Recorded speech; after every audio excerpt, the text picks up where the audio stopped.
जो चंडीगढ़ में हुआ और वहाँ के पंजाब के राज्यपाल ने जो इस्तीफा दिया, उसका इस देश के भविष्य के साथ संबंध जरूर है। पंजाब के राज्यपाल जो हैं वो चंडीगढ़ के एडमिनिस्ट्रेटर भी हैं।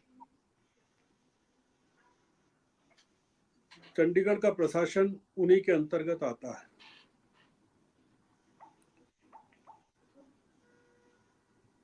उनका चंडीगढ़ की घटना उनके नॉलेज में थी कि नहीं थी,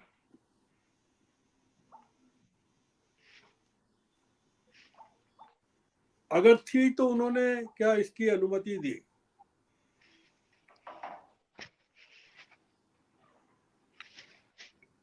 आपका जो मूल विषय था वो ये था कि क्या इसके पीछे भाजपा नेतृत्व का कोई हाथ तो नहीं था।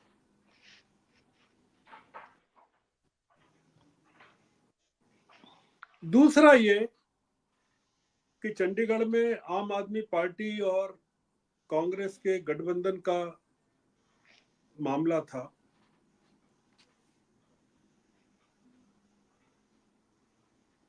ये जो मामला था, क्या राज्यपाल के इस्तीफे का संबंध इस बात से भी है कि चंडीगढ़ का मामला अगर ऐसे ही खारिज हो जाता तो क्या पंजाब में आम आदमी पार्टी के खिलाफ कोई बड़ा ऑपरेशन होने वाला था, जिसको लेकर पंजाब के राज्यपाल ने अपनी सहमति व्यक्त नहीं की, अपना विरोध व्यक्त किया और इस्तीफा दे दिया।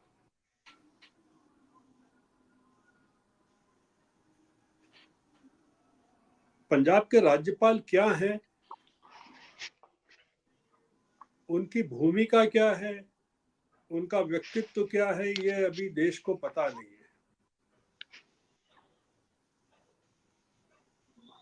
83 साल के बनवारी लाल पुरोहित नागपुर से प्रकाशित होने वाले हितवाद अखबार के प्रबंध संपादक हैं। वो 2 बार कांग्रेस के संसद सदस्य रह चुके हैं और 1 बार बीजेपी के सांसद रह चुके हैं। प्रमोद महाजन लिखा हुआ है विकिपीडिया में, अगर आप टटोलें बनवारी लाल पुरोहित के मामले में, तो 1999 में जब प्रमोद महाजन बहुत ही ताकतवर थे, बहुत ताकतवर थे बीजेपी में, तब उन्होंने उनका कहना मानने से मना कर दिया था और अपने पद से इस्तीफा दे दिया था, भाजपा से इस्तीफा दे दिया था।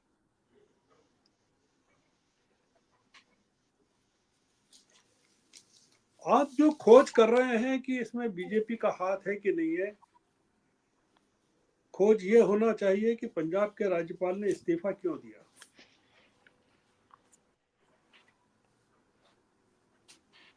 क्या कारण है? आपने प्रधानमंत्री के भाषण का जिक्र किया। प्रधानमंत्री के भाषण का पूरा मूल यह है कि वो भ्रष्टाचार पर, राजनीतिक शुचिता के लिए काम कर रहे हैं, राजनीति में शुचिता के लिए काम कर रहे हैं। चंडीगढ़ का जो उदाहरण है राजनीतिक भ्रष्टाचार का, देश का सबसे बड़ा और 10 साल में प्रधानमंत्री मोदी के कार्यकाल का सबसे बड़ा उदाहरण है। नड्डा जी ने उस पर बधाई दी थी, ये इंपॉर्टेंट नहीं है। मैं इस बात से भी, मुझे कोई परेशानी नहीं है ज्यादा, कई लोगों को है कि सुप्रीम कोर्ट ने जो टिप्पणी की चंडीगढ़ को लेकर, अब आगे क्या करेगा, कुछ करेगा कि नहीं करेगा।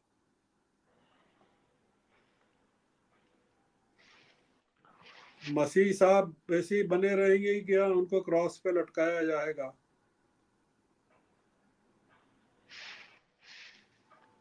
कोई कार्रवाई होगी कि नहीं होगी? उनको तलब तो किया है सुप्रीम कोर्ट ने,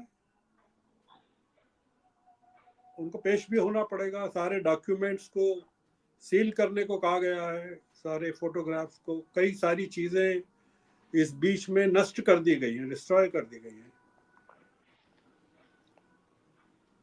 सुप्रीम कोर्ट ने देश की सबसे बड़ी सेवा ये की कि इस मामले पर इतनी तीखी टिप्पणी की है। मैं इसको भी बहुत बड़ी सेवा मानता हूं।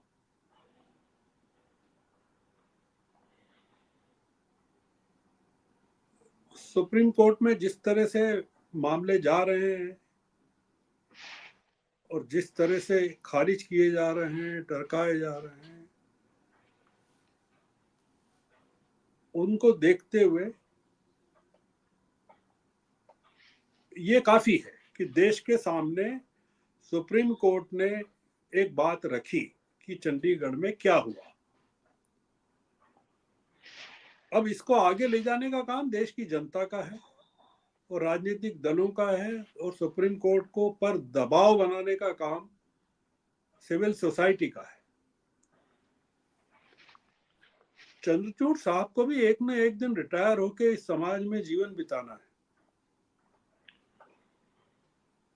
अजय शुक्ला जी ने बताया कि इलाहाबाद में वो क्या थे और अब क्या हैं। मौका देना चाहिए थोड़ा सा अजय शुक्ला जी, चंद्रचूड़ साहब को।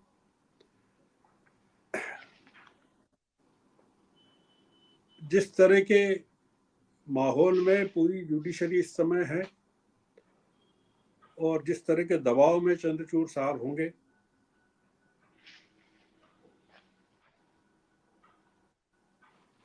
उसमें इस तरह की टिप्पणी करना भी एक बड़ी घटना इसलिए है कि वो चंडीगढ़ में एक अधिकारी अपनी मर्जी से ये नहीं कर सकता है।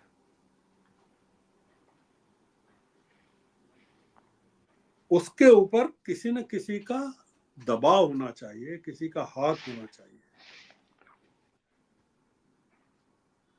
पूछा गया ना डीएम क्या कर रहे थे,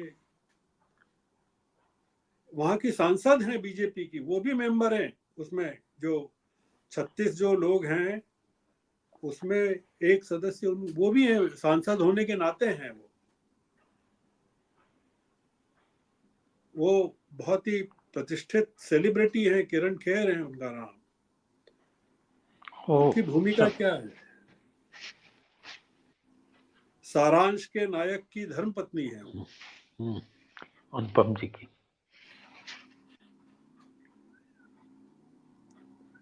चिंता इस बात पर नहीं होनी चाहिए कि सुप्रीम कोर्ट के में अब क्या होगा। चिंता इस बात में होनी चाहिए कि सुप्रीम कोर्ट की टेस्ट ट्यूब में जिस बेबी का जन्म लिया होना था, क्या उससे 400 सीटों का जन्म होना था, होने वाला है, या उसमें देश की नई लोकसभा का जन्म होने वाला है?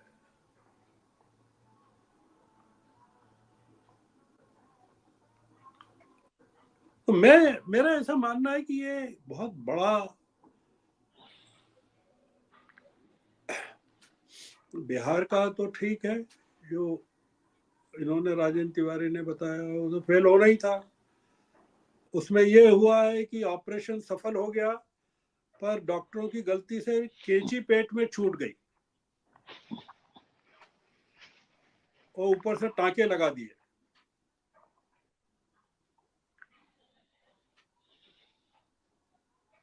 आप समझिए कि झारखंड का ऑपरेशन फेल हो गया है, कितनी बड़ी घटना है।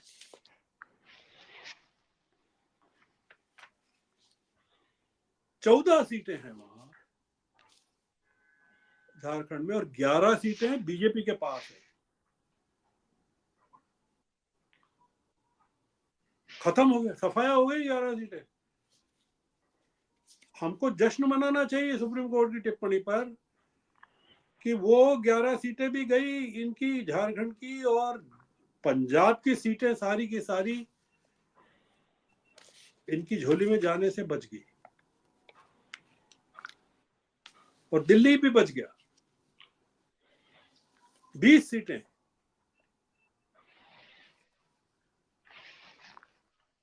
राज्यपाल अगर इस्तीफा नहीं देते तो किसी को पता ही नहीं चलता, कुछ होता ही नहीं।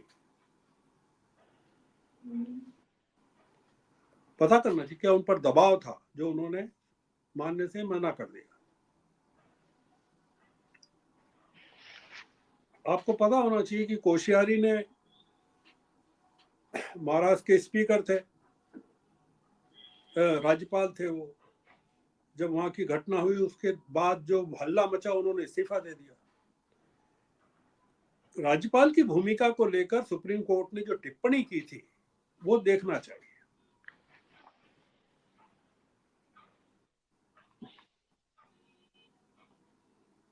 हमको प्रतीक्षा ये करना चाहिए सुप्रीम कोर्ट से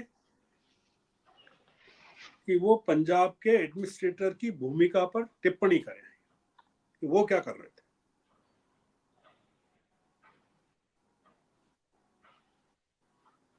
और क्या उन्होंने इस्तीफा इसीलिए दिया कि वो जवाबदेही से बचना चाहते हैं कि जो कांड हुआ है उससे।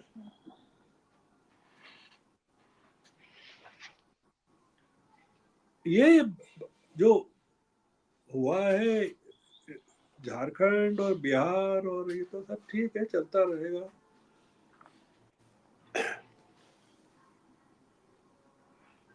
ये दिखाता है कि सरकार कितनी डेस्परेट है,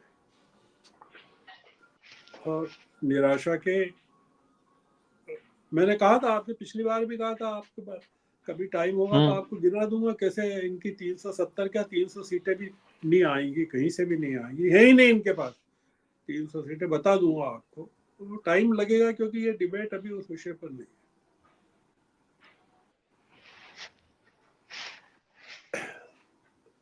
पर ये चंडीगढ़ ने बीजेपी का पूरा खेल बिगाड़ दिया है,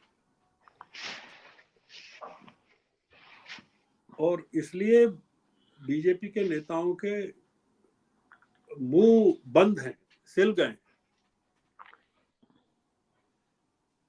चंद्रचूड़ साहब अब कुछ करते हैं, सुप्रीम कोर्ट कुछ करती है तो उसको बोनस में मान लेना चाहिए कि वो बोनस देने वाले हैं देश को। पर जितना किया उन्होंने वो काफी किया, क्योंकि कई चीजें अभी न्यायपालिका में जिस तरह से चल रही हैं वो लोगों के मन में थोड़ी सी, और ये उसी को लेकर ये सब बहस चल रही सोशल मीडिया पर कि ये इन्होंने रोका क्यों नहीं, चुनाव को खारिज क्यों नहीं किया,